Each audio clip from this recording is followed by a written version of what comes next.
Good afternoon, Jamaica, and good afternoon to so many members of the diaspora who are watching us from wherever you are. It is still Monday, and we are still looking at the projections for Hurricane Melissa. Hurricane Melissa still continues to be one for the record books, and so we have to be so vigilant. We have to listen to the updates, the correct updates, the official updates. And so this evening we are going to be at it again, giving you some important information. As always, we have Evan Thompson with us, who is the head of our Met office. We are going to also have Minister Desmond McKenzie, who is our Minister of Local Government and Community Development, and also the Deputy Chair of our National Disaster Risk Management Council. With us, we are also going to be having Minister Chris Tufton, who's giving some updates on the health area. We do watch what you are asking. In the feed earlier today, there were some questions, health-related questions that you had, and so we asked Minister Tufton to come so that he can answer some of those questions that you had in the chat. Also want to note that we have members of our National Emergency Operations Center with us too. At the end, you will see who these hardworking people are. We also have with us the chair of ODPEM, Mr. Sweeney, is here, and he has not just been chair, he's been here every day, and really leading the charge with Minister McKenzie, and so I have to acknowledge you and thank you. And of course, I cannot not acknowledge Tony. Tony, how you signed that? All I can do to the entire deaf community, and I know that you're watching, Tony has been trying to teach me. There you go. See, she's been trying. She's really been trying. But, you know, we want to create a space that is really conducive for everyone to participate in knowing what is happening. And so, Tony, the work that you do day in and day out, we appreciate it. We appreciate you making this space a lot more one that is truly for the entire Jamaica and is truly inclusive. And so we're going to get started. This will be a shorter briefing. And so the man of the hour, Evan Thompson. Evan, you have to come and give us good news. This is the 7th briefing we have done. 7 is a very lucky number. Evan Thompson, come and talk to Jamaica. 7. Thank you, and I'm going to try to do this in 7 minutes.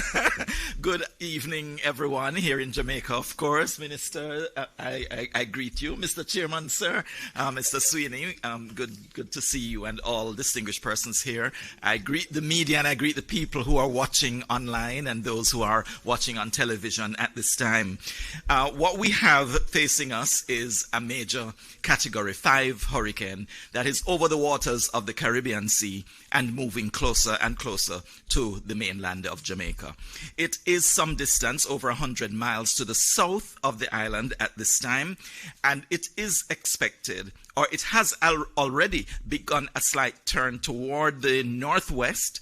The movement over the past day or so has been westward, moving from southeast of the island to now just southwest of the island.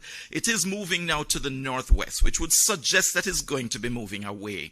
It suggests that, but be not fooled, because the projection was that it would turn first to the northwest and then take a turn toward the north, and then a turn toward the northeast. So it's making a turn to kind of beeline toward the western part of Jamaica. It is what was projected. Many persons were wondering, how could you possibly predict that the system was going to make a turn like that? Because obviously it is moving toward the west. All our meteorologists were telling you online that it is actually going to be moving toward the west and continue westward. But the truth is, there are a number of steering patterns that force the direction of movement of systems like these. And as the models ingest the data, they would suggest where those patterns will exist, where high pressure centers would be, and where low pressure troughs would be, where frontal systems would be, and all these have some impact on the direction of movement of systems like Hurricane Melissa. So what was expected is that when there was a break from the high pressure area that was north of Jamaica, when there was a slight break, it would take advantage of that break and move toward the north, because the general motion of a hurricane in this area would be not just west, but a bit north of west, while it makes its recurvature and continues to the north. So this is what was expected. There is a little break that it is experiencing, and so it's taking advantage of that break to move toward the north. It just so happens that Jamaica is the place where the break is being experienced. And so with that happening, we are now seeing that turn, and for the system to continue to make its way, keeping itself as much in low pressure areas as possible, because it is itself a low pressure system. So we see on our picture here the center, which we call the eye of the hurricane. Right around it, those areas that are very white are what we call the eye wall of the system. Then there are those inner bands, and then wider outer bands, or spiral bands, or feeder bands as they are referred to. These take the moisture, as you see, from the southern part of the Caribbean, moving it into the system, and so it keeps it generating. And you know, they are very warm waters of the Caribbean Sea that all our tourists always flock Jamaica to experience. So looking at the image here now, we see again a satellite imagery showing the cloud mass and the storm, the hurricane as it is, but these dots actually are showing where lots of lightning storms have been detected. So there's lots of lightning that's occurring within the system, and we see that the central part where the eye is located is one of the main areas where there is a lot of activity, heavy thunderstorms. There is torrential rainfall, but there is so much activity in the clouds that it's producing this kind of lightning. Here we see a forecast of the track of this system. First we see how it has moved so far, moving from east to west over the waters to the south. And then as it makes its turn, which is what we are experiencing at this time, the center of the system has started to make a turn, although it appears that it had moved a little bit past the Negril Point, which is our westernmost point of Jamaica. But as I said, recurving to the northeast, and so moving across the island of Jamaica. It's expected to make impact somewhere in the eastern part of Westmoreland, or extreme west of St. Elizabeth. So near to that border of Westmoreland and St. Elizabeth is where it's expected to make its what we call the landfall. There are some terms that we need to deal with. In this case, we have a landfall. In the case of Beryl of last year, we did not have a landfall because the eye did not cross the coast. But being so close to the coast, with us coming into contact with the eye wall, it was considered a direct hit. So it's a hit, but it's not a landfall. This case is both a hit and a landfall, because that center is actually crossing the coast of Jamaica. So a little bit more education, Minister. So it's moving across the island, and we expect that it will make its exit from the island somewhere in the vicinity of Trelawney, St. Anne, as it moves off the north coast. Now, in that time, of course, we do expect that Jamaica will experience significant impacts of this hurricane. It will be a serious event, because this is what we have captured from the radar that's operating in Jamaica. With the showers, you can see some of the shower bands that are already being experienced over sections of Jamaica. The southern part of the island, as well as in the west, we experience quite a few of those bands, and those have been producing rainfall over sections of the island. We've also begun to experience some of the tropical storm force winds, mainly over southern parts of the country, as the system is to the south. But as it moves closer to us, we'll see more of that kind of weather, more of the rainfall as we move into the bands of rain that are surrounding the system. And as we experience more of the tropical storm force winds that surround it moving toward the north, we are going to experience more of that over the next day or two. By tomorrow morning, that's when we expect that center to be making its way to the east, to the coastline. So this is our forecast track. The center of the system, as a major hurricane, will continue to move toward the coastline, and then by tomorrow morning, we expect that it will be making landfall. The exact point, we can't really tell you for sure, but as I said, most likely eastern Westmoreland, western St. Elizabeth, and then it will continue its way across the island. By late in the day, by evening hours, we are expecting to see that center, still a major hurricane, moving off the coast. Earlier in our previous press briefing, I did indicate that although I told you what the wind speeds would have been expected to be when it makes landfall, but I indicated that it would have been Category 4. On further review, it would be a Category 5 hurricane making landfall in the southwest, and this is according to the current projections. So it will move across, starting as a Category 5, but then reducing in intensity as it moves toward the north coast, and then it would make its exit and head toward the eastern part of Cuba. That's the forecast track. Here we see an image that indicates somewhat where the peak storm surge would occur. With the hurricanes, although you have the flooding that occurs because of the rainfall, we also have flooding that comes in coastal areas that is driven by the wind on the waves of the sea. So the wind actually pushes the water of the sea onto the land, and that is what creates storm surge for those residents who live in coastal areas. Of course, if there is an inlet or a bay, that is usually the areas where the storm surge is most impactful. And so in the areas of Black River, Alligator Pond, I believe, will experience some amount of storm surge. Here you see a closer picture of that area, and you see that it does extend somewhat inland. So we have to be careful about if we are in that general area of St. Elizabeth, where it would be just east of the center of the system as it makes that landfall. So these images show where those storm surges are likely to be most significant. Here now we look at the rainfall forecast for the 4 days going up to the 31st of October. And here we see that mostly central and eastern parishes would be inundated by the heaviest rainfall that would get up to 30 inches. We're talking about 750 millimeters of rainfall. We're not accustomed to measuring that. I'm not even too sure if our rain gauges will fully be able to deal with that kind of capacity before they are renewed. But we, of course, will make every effort to provide the best data after the event as possible. But here we see the heavy rainfall producing significant flooding, and this will be over most of the island. The other areas of the island going toward the western end would actually be receiving more of the rainfall as well, but because the heaviest rainfall that is associated with this hurricane is going to be to the right side of the eye as it makes its way across Jamaica. So we're likely to see more of the flooding on the right side, on the central and eastern parishes, more so than in the extreme west, where we would then be on the left of the center of the system. That is basically the presentation at this time, and I'm sure Minister will accommodate some questions right afterwards. Thank you so much, Evan. Any questions from media in the room?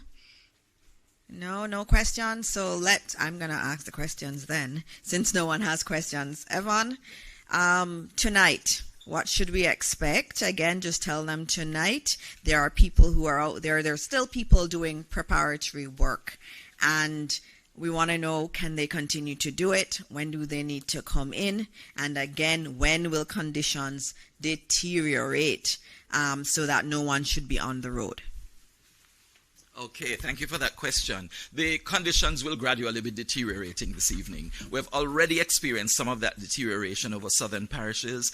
Also in the east, we've experienced an increase in cloud cover, an increase in rainfall over the areas, and more intense rainfall taking place. Originally, it would just be some incidents of light rainfall that occur over sections of the country. Now we're seeing more moderate rainfall occurring over sections of the island. We have not come into that large mass that surrounds the eye yet, but that is what is progressing across Jamaica, and so we expect that the intensity will gradually increase as we go through tonight. We'll also be continuing to experience strong winds, tropical storm force winds moving across the country, mainly over southern parishes first, but then moving over to northern parishes as the center moves closer to the coastline. Also, as we go through the night, we also are expecting that we will have hurricane force winds beginning to impact, starting with the southwestern part of the island and then progressing across to central parishes. We're not expecting that the hurricane force winds will actually get all the way to the eastern end of the island, but tropical storm force winds will continue. The hurricane force winds extend only 45 kilometers or 30 miles from the center of the system. So if you're outside of, say, 50 kilometers from that center as it moves, your experience is going to be mostly tropical storm force winds. Don't take it too lightly. That can also produce quite a bit of damage, and the rainfall that's associated with the system will still be very much that you could have flooding in any area of this country. So expect all of that as we go through the night. The hurricane conditions will get, of course, increasingly intense as we get into the morning hours of Tuesday. Thank you very much, Evan. I don't see any other questions. You've heard it. It's still Category 5. Oh, there is one question. Can we get the microphone to someone who never asks questions?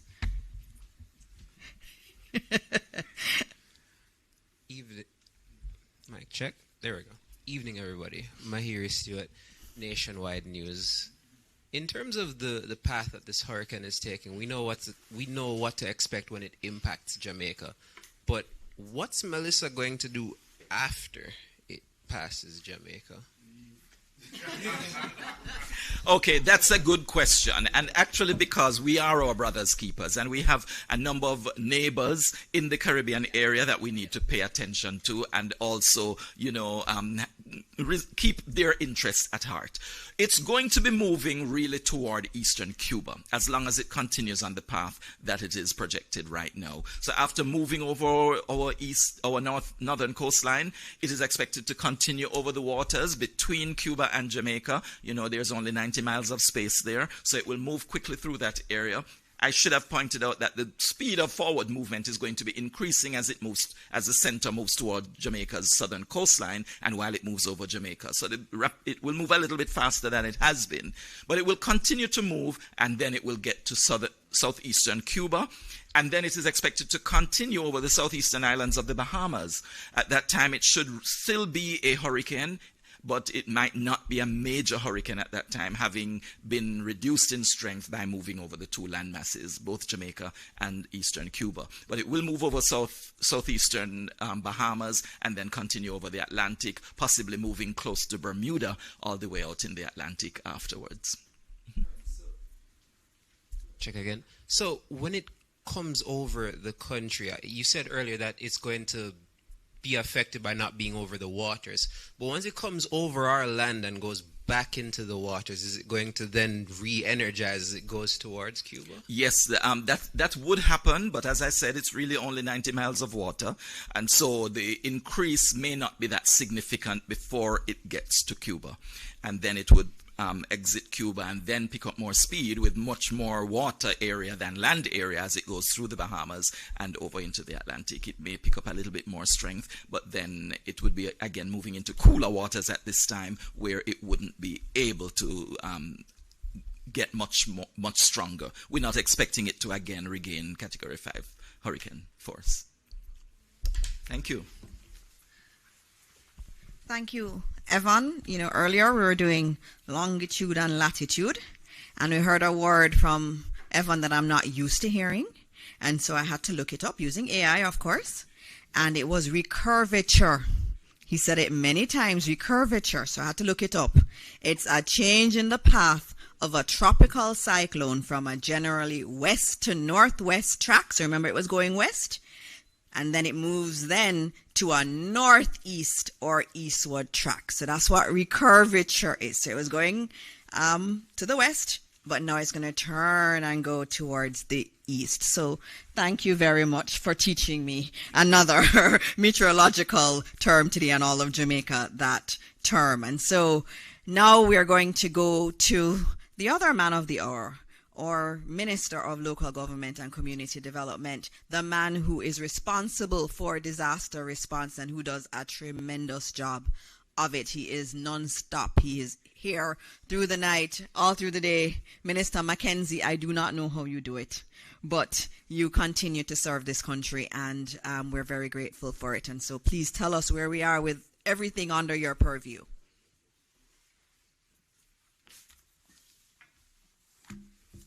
Thank you, Minister.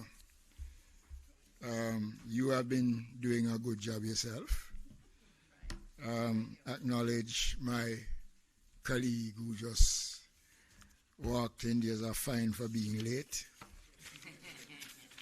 And to acknowledge the members of the support team, the JDF, the police, the Jamaica Fire Brigade, the Red Cross, and all the other entities, chairman of the board, members of the media.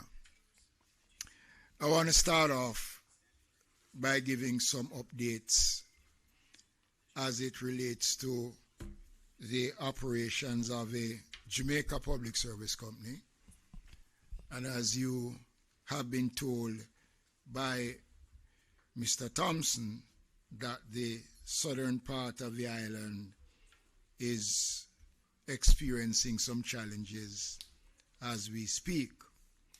Now, this update that has been provided to our center downstairs, and I want to make the point that all the information that is pertinent to the ongoing hurricane comes directly out of the ODPEM. So when we give the information, it is not hearsay or faked information. It is the information that has been gathered by the team, and each entity, for instance, all the utilities are here, both telephone, water, and light. So when we speak with a certain level of authority.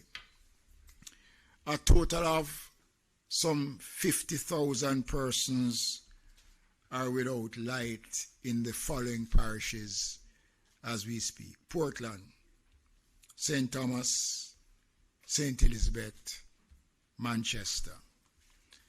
Approximately 40,000 persons in the western end of the island are presently without power. And there are 4,000 in the eastern part of the island, and another 5,000 without light in central Jamaica. Transmission lines are out in Magati and Porous as a result of down power lines and poles in some instances. The Jamaica Fire Brigade reports a number of trees in some areas they have received reports, and they have a team out there removing the fallen trees, and with support in some instances from members of the community. You remember earlier this morning, the Prime Minister did indicate that the National Solid Waste Management Authority is on the road, and they are a part of that team island-wide that is helping to remove fallen trees right across the island. The Red Cross reported that at Veer Technical High School, approximately 300 persons are at the shelter, and the concerns that we have is that in short order, and I guess by now, the shelter would have reached its maximum capacity, and steps are being made to house persons seeking shelter at a different location. Just want to again remind persons going to our shelters to take your medication, walk with some biscuit for the first couple of hours, some water, to make yourselves comfortable. And it is important that your personal documents, important documents, are well secured. The issue of shelters, ladies and gentlemen, Jamaicans, has become more pronounced because during our briefing meeting with the ODPEM and various persons, it was brought to my attention that the new wing of a transitional center at King Street, the Desmond McKenzie Center, we'll have to activate that because the work of the police and the team on the ground has brought in more persons off the streets in the shelters, and that is very commendable. We are seeing an increase over the last couple of hours of persons responding and have gone into the shelters, which is good, but we still have a few that is still out on the road. I want to address some concerns around shelters that was brought to our attention concerning the Myersville area in southeast St. Elizabeth, and the fact that complaints were made about those shelters. I want to make it clear, ladies and gentlemen, that the shelters are provided for the needs of those who want to go to the shelters. There are no other considerations that are given when we open the shelters. So I don't want anybody to create the narrative that you have to be aligned one way or the other to access the shelters. And there seems to be some concerns raised about the operations of these shelters. So I want to advise that all the shelters in Southwest St. Elizabeth, the Myersville Division, are in operation, and Southeast, and that they have been provided with the requisite items to afford for the smooth operation of the shelters. We are in constant touch with our shelter managers across the island, and I know, and I want to say this, as soon as the conditions start to deteriorate in certain areas, the difficulty is going to show in making contact in the way that we would want the contact to be made. We have a very effective radio telecommunication system which is manned by the Jamaica Fire Brigade, and that system is up and running. It is a part of the JICA program that the government of Japan and the government of Jamaica has put in and has made us very efficient, and it is a system that the police has tied in, and all the major stakeholders across the country has access to the system. So our shelters are up and running, and I want to say to Jamaicans that I'm encouraging you still, you still have a little window to go into the shelters because it is important. There are also complaints about Ochoreosai. That matter has been dealt with. And I want to thank the many concerned Jamaicans who continue to send me messages about the operations of shelters. And I really want to thank them and say how much it is appreciated. I gave an update this morning on the state of our shelters, and I did indicate that of the 880 odd shelters, so far 133 shelters are in operation. The shelters are available, but so far only 133 of these shelters are fully operated with persons in there. The parishes of St. Mary, St. Anne, Hanover, are still 3 parishes that have no one in any of the shelters. The shelters in Hanover should be seeing people now, because based on Evans' forecast, places like Lucy, Chester Castle, other areas will face challenges, and I want to urge persons in these parishes to get to high ground as quickly as possible. Clarendon continue to lead the way.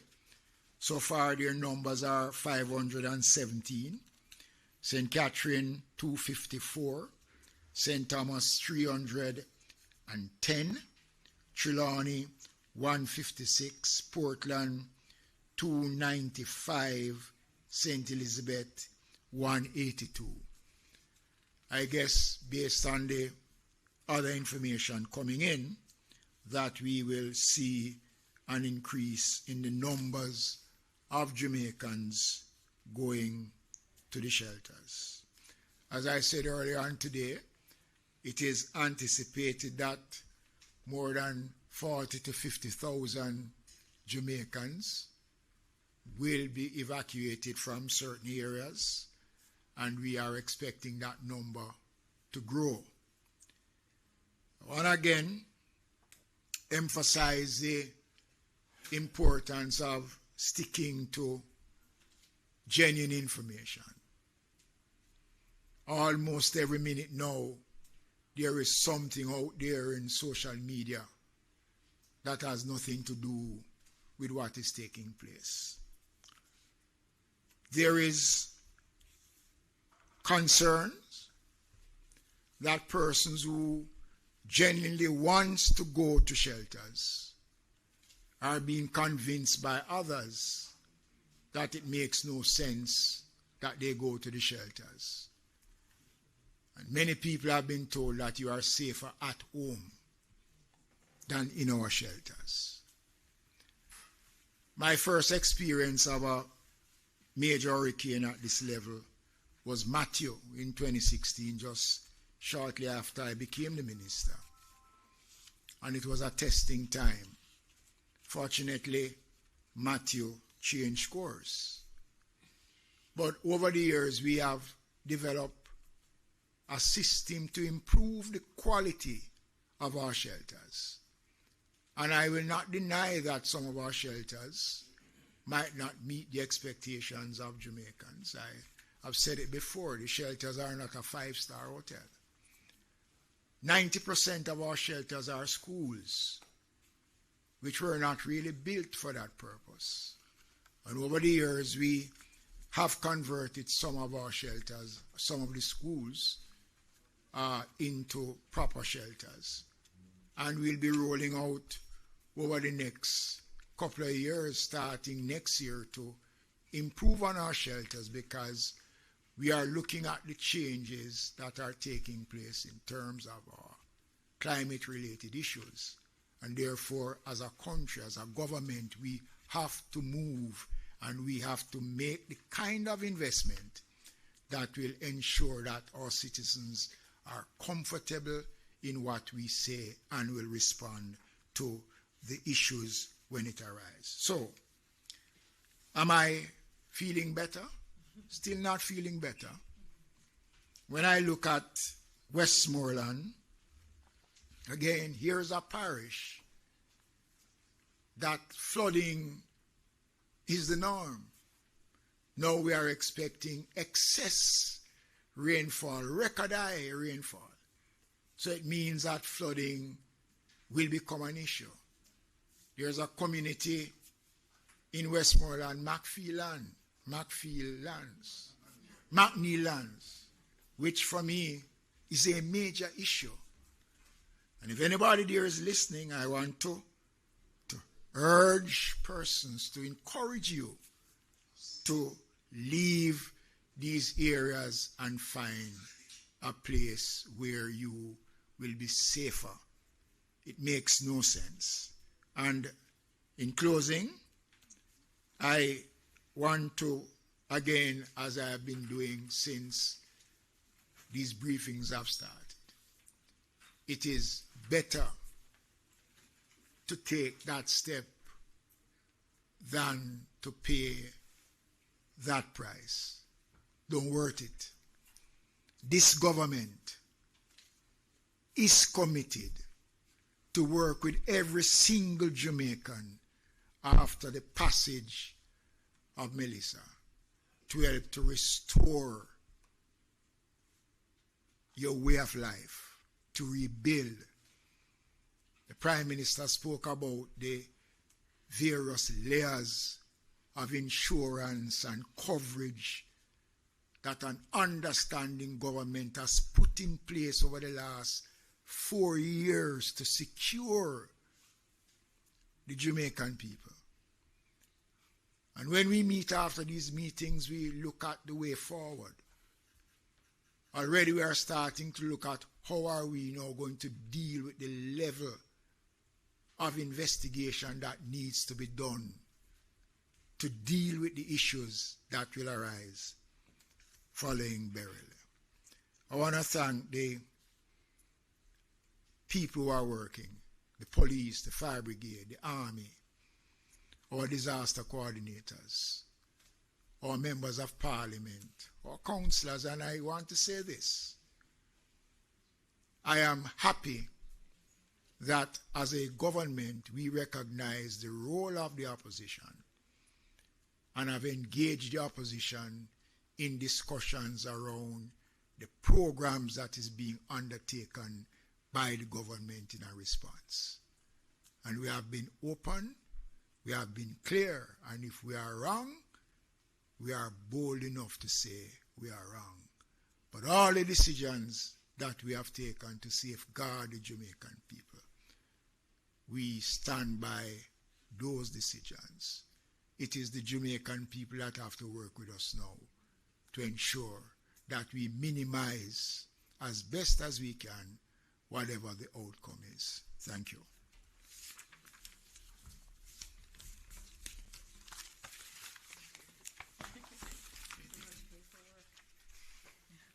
You see all the reports.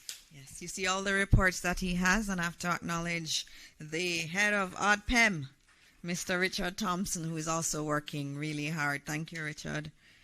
All right, so up next we have Minister Tufton. I know there are some other questions for Evan Thompson that we got online. They really have questions for you. They want to know more.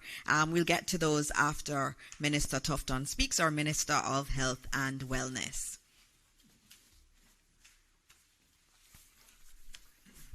Thank you very much, colleague Minister, and my apologies for being a little late, but my colleague and friend Desmond McKenzie understands, and I know he won't charge me. I want to just begin by recognizing my colleagues and other members in the room, the media, and of course the agencies. So a couple of things that re-update. Firstly, I was late because I was on a conference call with the health ministers of the Caribbean region, chaired by the head of CARICOM, who expressed the desire to support, and I gave them an update. And I want to just publicly thank my colleague ministers of health in the Caribbean who have offered to provide support wherever that is needed, including CARFA and CARICOM health ministers. So I got a little delayed because of that conversation. In terms of the updates, health centers remain closed as we had announced, but all hospitals remain open and all are prepared. I have done a number of visits over the past 24 hours or more, visiting some of these institutions, having conversations with the staff, and at the Emergency Control Center in New Kingston, headed by Dr. Dawkins Wright, who is here in the audience. We have had several briefs involving the respective regional health authorities and the hospital heads. And from all that I have seen, we are prepared and ready.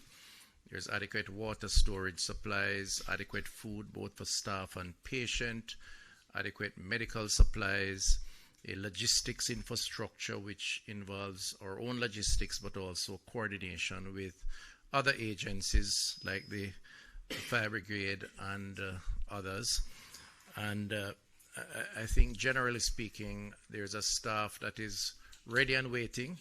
The message to them is firstly to take care of their family members, ensure that their homes are safe, and then commit themselves to ensuring that over the next number of hours they will commit fully to serving the Jamaican people from a healthcare perspective. So that is in place. We are concerned about a few hospitals that are on the coastline. So Noel Homes in Hanover, Black River in particular, in St. Elizabeth because of where the storm will enter the country, and Falmouth, Trelawney. We have evacuation plans for those institutions. So today we started some evacuation efforts out of Black River. Fortunately, we just completed a 12-foot seawall on the coastline between the hospital and the sea, and that is in place, which will provide a buffer and some protection. But based on projections of 13 or more foot waves, we do anticipate a breach of that. So we have moved some of the services out of the hospital further inland and have relocated patients from the ground floor to the second floor, and hope that that will suffice for any surge that will take place. The other institutions have evacuation arrangements and will exercise that as the case may be. Each of those institutions, of course, have generator backup power that will take them hopefully through the period that may be downtime until power is restored. The staffing for the surge capacity are in place. Rosters are in place. Doctors, nurses, biomedical engineers, drivers, and porters, all of those are in place to deal with the possibility. Very sad to announce that even though the storm has not yet hit, we have had 3 deaths related to the preparation of the storm. One in Hanover, one in St. Catherine, and the other in St. Elizabeth. And these are due to persons preparing for the storm, unfortunately, cutting down of trees in particular. In one case, a tree fell on one of the individuals. In St. Elizabeth, he was airlifted, and it's a health worker. He was airlifted to the University Hospital and succumbed to his injuries. Another case in Hanover, the same thing. And another case in St. Catherine. In one of the cases, there was an electrocution, as is reported to me, linked to the cutting down of trees. There have been about 13 other injuries linked to preparation, most of which are linked to persons falling off ladders or rooftops trying to prepare for the storm. I just want to use the opportunity to urge Jamaicans, firstly, to express condolences to the family members who have lost loved ones, and the health system will provide support as necessary to those individuals. But to also urge Jamaicans, we understand the need to prepare, but we urge extreme caution in that preparation. If you need help, call for help, but be careful that you protect yourself even in the preparation, because already we're seeing the tragedy of lives lost.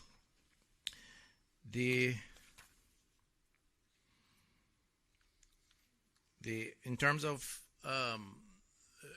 the challenges around the actual event, which very little can be done between now and early AM, which is when we expect the storm to hit.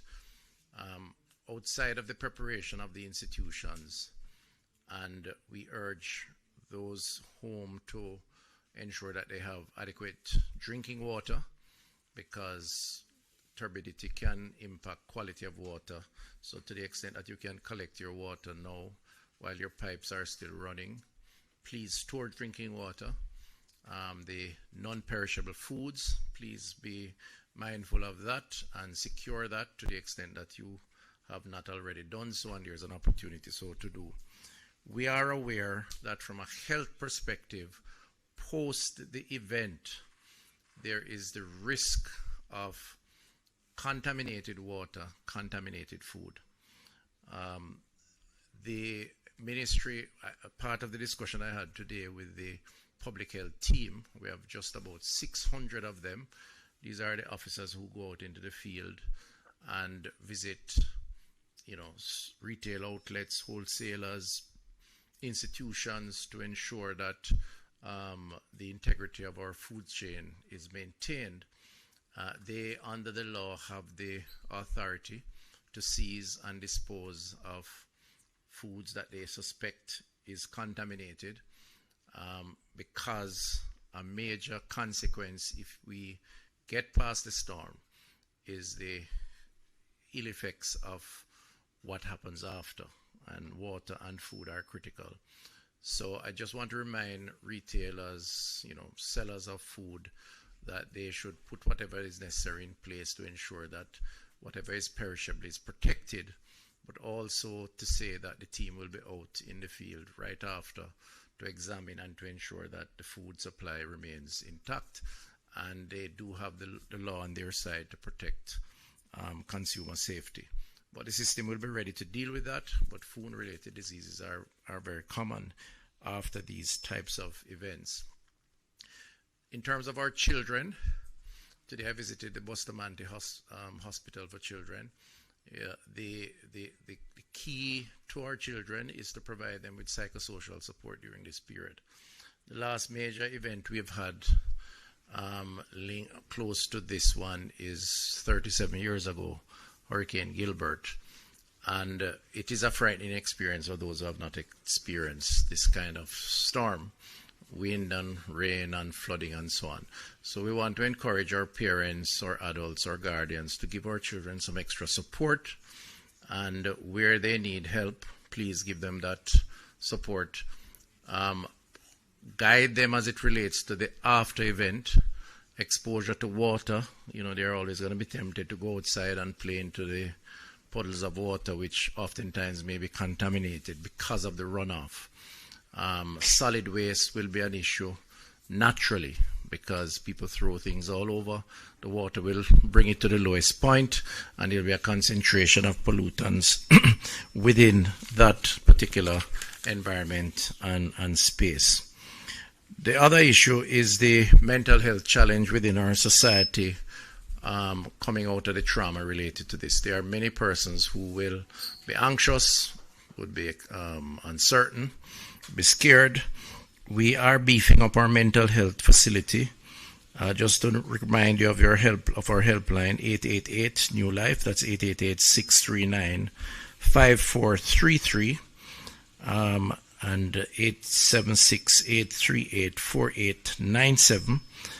We're encouraging persons to use the lines if you need to talk to someone. We have members manning those lines on standby, and will provide whatever support that we can give. There are vulnerable populations in the society that we are mindful of. The older population who are chronically ill, those who require medication for their hypertension, diabetes, other forms of chronic illnesses. The NHF, I've had a meeting with the NHF. They are prepared to provide information and support. They're also prepared to deliver medication once the storm would have passed, and we're putting in place some creative ways to maneuver the obstacles that we would likely encounter after the storm. And what we would ask persons to do is to keep in touch using the One Love helpline, 888 One Love, for the vulnerable populations to be given whatever support they can. The final point I'd raise is the issue of persons volunteering to give support. So in disasters of this kind, because of who we are and the generosity of our diaspora, as well as just the globe, there's going to be a lot of offers to provide support. it's going to be important for us to ensure that that support is coordinated and that it is properly organized. Now, I know that ODPEM and Minister McKenzie will provide whatever channels of contributions and the management of that process. As it relates to health, we have put in place a mechanism through our charitable foundation and the National Health Fund to ensure that we are able to guide the type of support that may be needed in the immediate aftermath, the logistics of that support in terms of coming in, where it is stored, how it is distributed, because you can end up tripping over yourselves because everybody wants to help and there's no coordination around that help. So I just want to say that those who are offering to support the restoration from health's perspective, we will be happy to guide you and to provide you with the appropriate guidance as it relates to that. I want to close by thanking the healthcare workers. You know, they are not unaccustomed to emergencies and to going beyond the call of duty. They have been very resilient and have really demonstrated their commitment to protecting the country. So I want to just use the opportunity on behalf of the government to thank them and to just ask them to continue on this trajectory and that they have our support in delivering and protecting the Jamaican people. Thank you. Thank you, Minister Tufton, for that. You actually answered every question that we had in the chat today. There were mental health questions, what's going on with the hospitals. You've answered everything without us even having to go to questions. So thanks to you and to the Ministry of Health team for all the work that you are doing. I am going to actually stop before the question and answer. I have some questions here that we need to go. Most of them are to you, Evan, that I need to ask. And there's one more I'm getting, Minister Tufton, from you. You'd have heard us speak of the National Emergency Operations Center, which is here. There are a lot of individuals that are there and they're working really, really hard. They are they're coordinating with the parish coordinators. You see them down there with their radios. They have a lot of equipment where they can easily be deploying resources across the country. They have trained for this. They have worked really hard on this. And so you've been hearing a lot from the ministers, but there are some really great patriots that are here. They've worked really hard for this country. And I just wanted to bring up the lead of some of those entities that are in our Emergency Operations Center here at ODPEM. Of course, I'm going to ask you if you could please stand here so that the cameras can pan to you, because Jamaica wants to know who you all are. And as I say your name, you can come up. And I'm going to probably go in that order. Commissioner Stuart Beckford from the Fire Brigade. Hi, Commissioner. How are you? I know, but the Fire Brigade is going to be absolutely central to any rescue operations that we're going to be doing across the country. And so we want to acknowledge the Fire Brigade team that's downstairs in our Emergency Operations Center. We also have Marilyn McDonald, Manager, Community Renewal for JPS. JPS is also here. So we know when things are down, and JPS is coordinating with us. We have other entities like the NWA and other groups too. And so thank you too and your team for being here. We also have, and you can all stay up here, you don't have to come down. They can pan out to you. We also have Commander Alvin Gale from the Jamaica Defense Force. They are here. You see the JDF gentlemen across the building. They are being led by you, and you're doing a fantastic job and just working to coordinate all the areas that JDF will help with in any type of recovery effort. JDF will be central to it. And so they're already here and doing coordinations from now. We also have Dr. Ellington from the JCF, Superintendent from the JCF. The JCF is here too.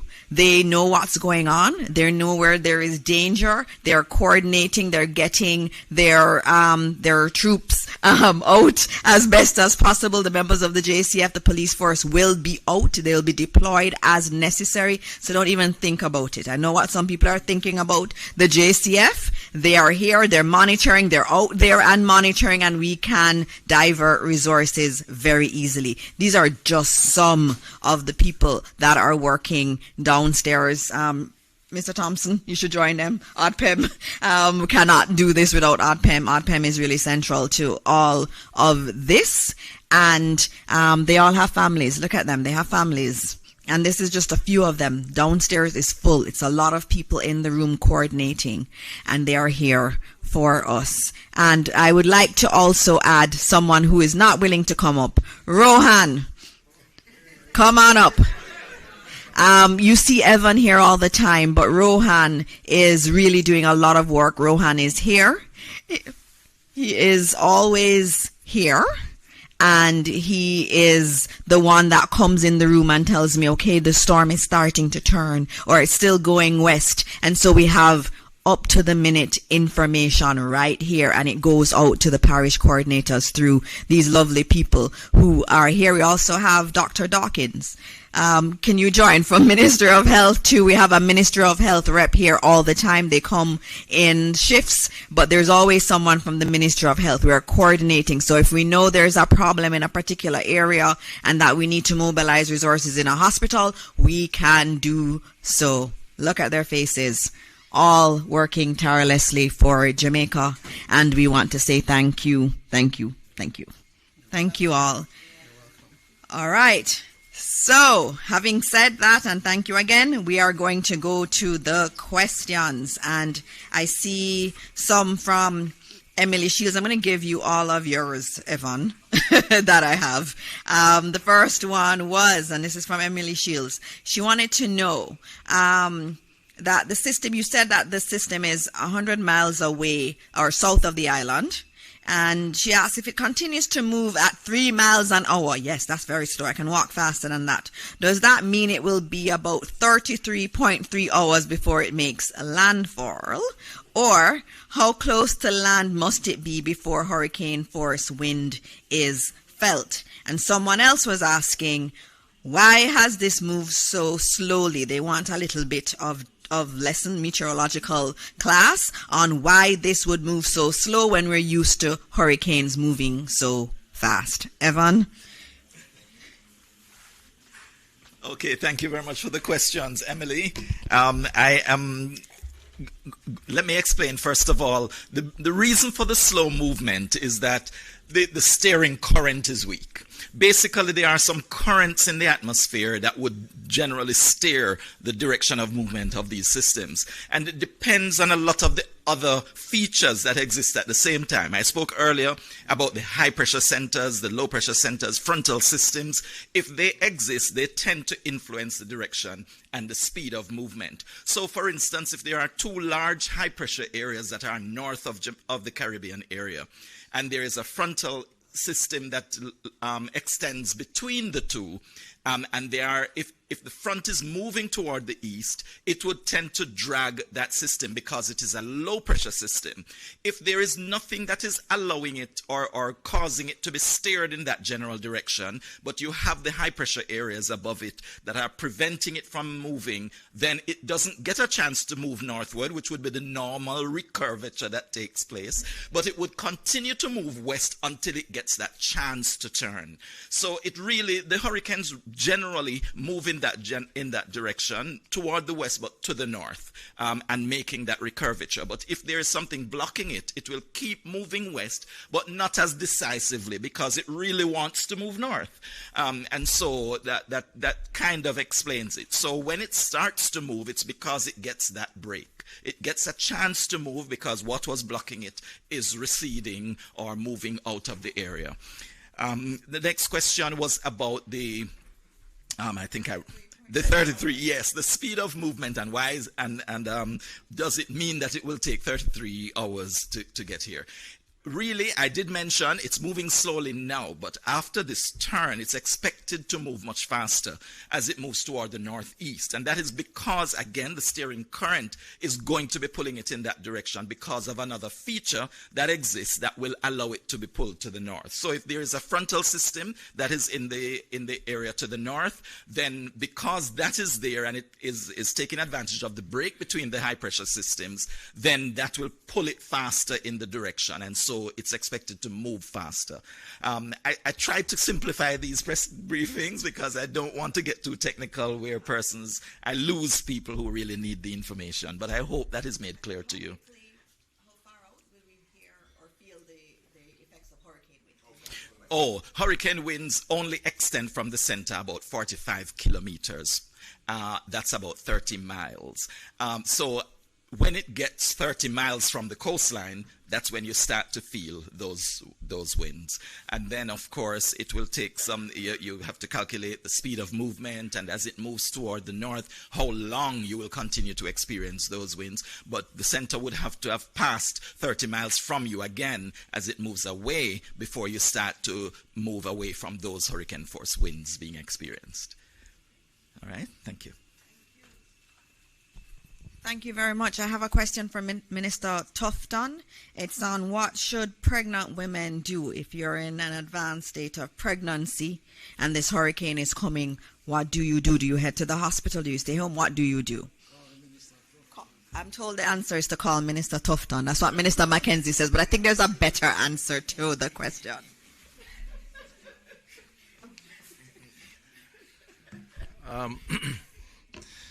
Okay, so having second-hand experience on this, not direct experience. No, but the first thing we'd advise is that you consult with your physician and allow the physician to guide you. There's still an opportunity so to do. The communication channels are open. So if it's in the public health system, you can call the 888 One Love number. That's a universal number that's available.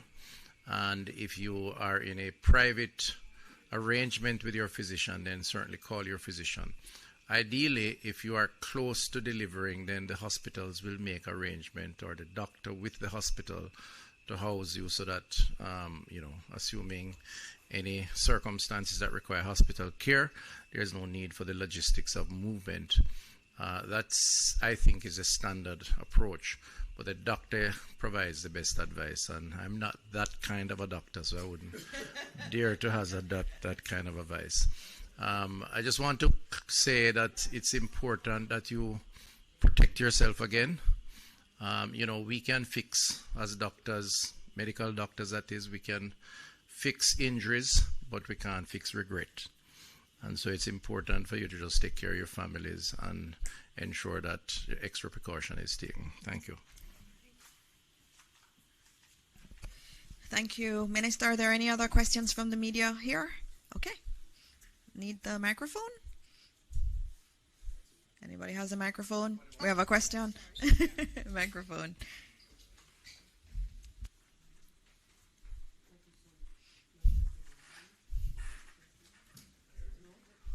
Is it on?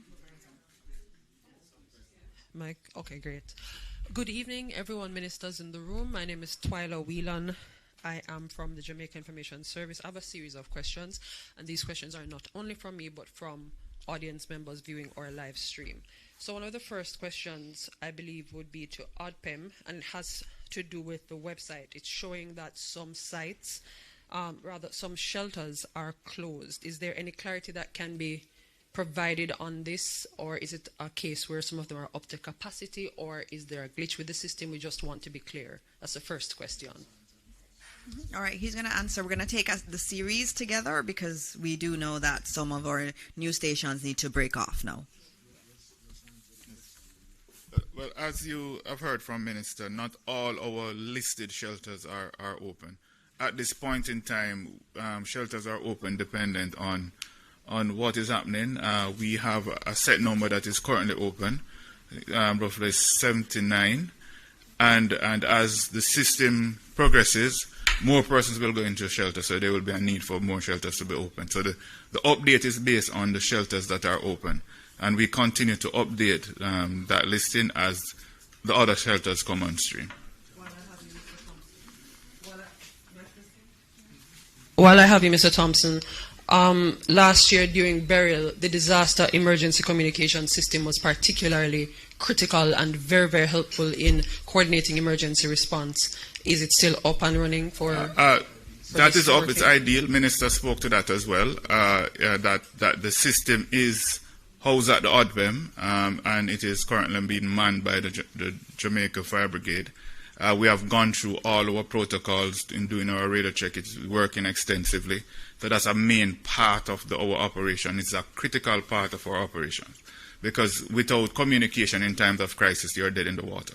So we have ensured that that is a mainstay, and that is something that will be used extensively throughout the operation in response to Melissa. Perfect. And finally, from our viewers, they wanted to know what parishes would be first affected. The people on the live stream wanted to know which parish the storm is going to affect the most.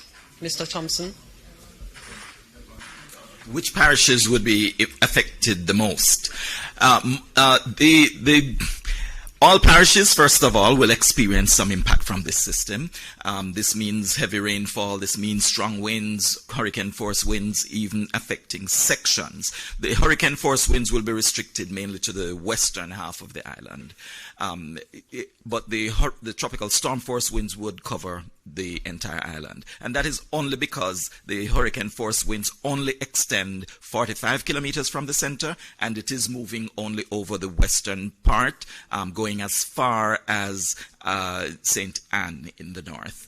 So we do not expect that sections of Portland and St. Thomas, Kingston, St. Andrew, St. Catherine would really experience any hurricane force winds at this stage, based on how it is. But the storm surge, again, there are specific areas, and that would be along coastal areas to the right of the center on the southern coastline and to the left of the center on the northern coastline. Okay, thank you all. There's just one last one, and I'll answer it because Minister had already answered it. It was, how are the evacuation efforts going in places like Rocky Point and Portland Cottage in particular? And those are actually going well. Minister McKenzie had been monitoring those, and persons were in fact heeding the evacuation orders. And so we are encouraged by that, and we ask others who may not be doing the same to follow suit also. All right, so I don't see any other hands up, and so we are going to close this press briefing now. And I'll just say something. I was on an interview earlier with international media, and they asked me what would Jamaica want to say to the world at this time. And it was a hard question, but there was a flag, and I remembered our flag, and I remembered the colors of the flag, and I remember the black in the flag, which stands for hardship, the green for the beautiful green land that we have, and also the gold, which is for the bright sunshine. And what I said to them was, we are a people that are resilient. We have always had hardships. And today, tomorrow, the day after, as we go through Hurricane Melissa, will be days of hardship. But we know, we have confidence that after this storm, the green land will emerge to us again, and that the sun is going to shine. And so as we go to bed tonight, we know that God is with us. God has always been with us, and He will continue to be with us. And we will pray, and we'll get through this together, and there will be beautiful sunshine after this. Thank you all, and God bless Jamaica, land we love.